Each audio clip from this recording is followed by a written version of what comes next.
And welcome back to The Fight. I'm Gary Sieber. Joining us in the studio right now, we have Father Joe Corpora, who is a Holy Cross priest and the director of University School Partnerships for the Alliance for Catholic Education, sometimes known as ACE, here at Notre Dame.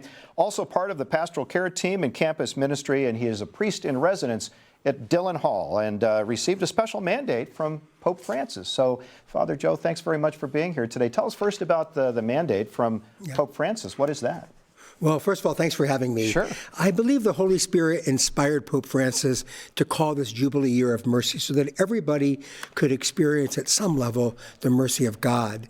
Then the Pope appointed about 800 priests worldwide, and our mandate was to preach, give talks, give conferences about mercy, and to hear as many confessions as we could during that year. That was a lot of confessions, a lot of talks. Mm-hmm. I always say I'm the biggest beneficiary of it because every single time I talked about mercy and God's mercy, I believed it that much more. And why was I chosen? I think the Pope was looking for big sinners because big sinners know a lot about mercy.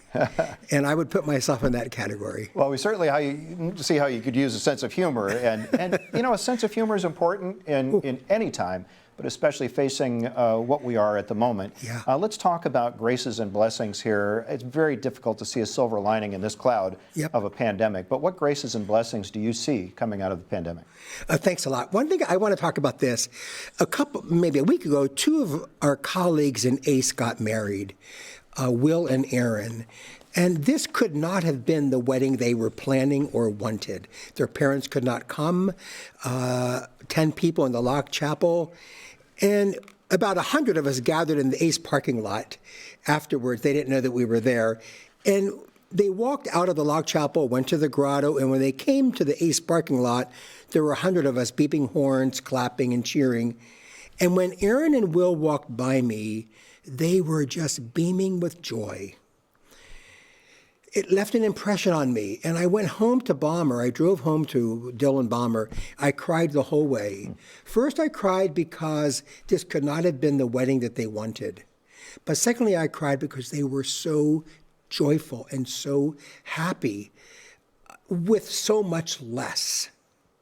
And so one of the things that will come out of this pandemic, without a doubt, is we will all have to learn to live with less.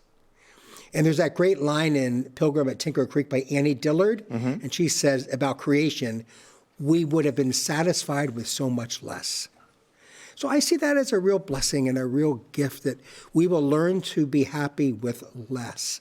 And that wedding and the joy of that couple impressed itself upon me greatly. Sure. And I think to some degree, maybe we learn the difference between what's urgent and what's important. Yeah, that's right. And you find the important things, and that seems to be part of the story that you're telling there. Now in your role coordinating university school partnerships for ACE, this has to be a huge thing for the Alliance for Catholic Education. How do you see this pandemic affecting the way Catholic education will be carried out in the future?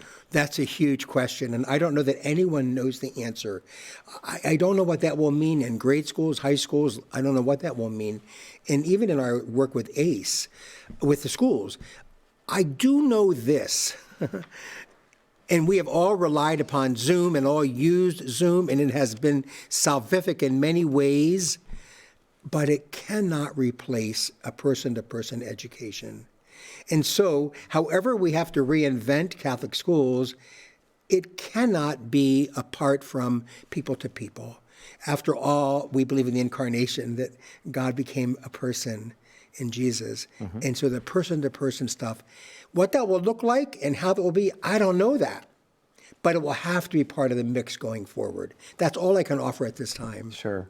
And as a priest in residence at Dillon Hall, it's difficult when there's no one in residence. Yeah. So let me turn that a little bit and ask you about sort of the communal life of the Congregation of Holy Cross. How has this affected that? Because it has to have had a big effect. Yeah, we're all together all the time. Sure. I mean, it's been like a retreat. We gather every day for Mass, and then we have dinner together, and dinner at 6 o'clock, and people are not leaving dinner at 6:18 to go run to the next thing. We're talking till 6:45. So it's been its own grace, but in the end, with all due respect, we're not monks.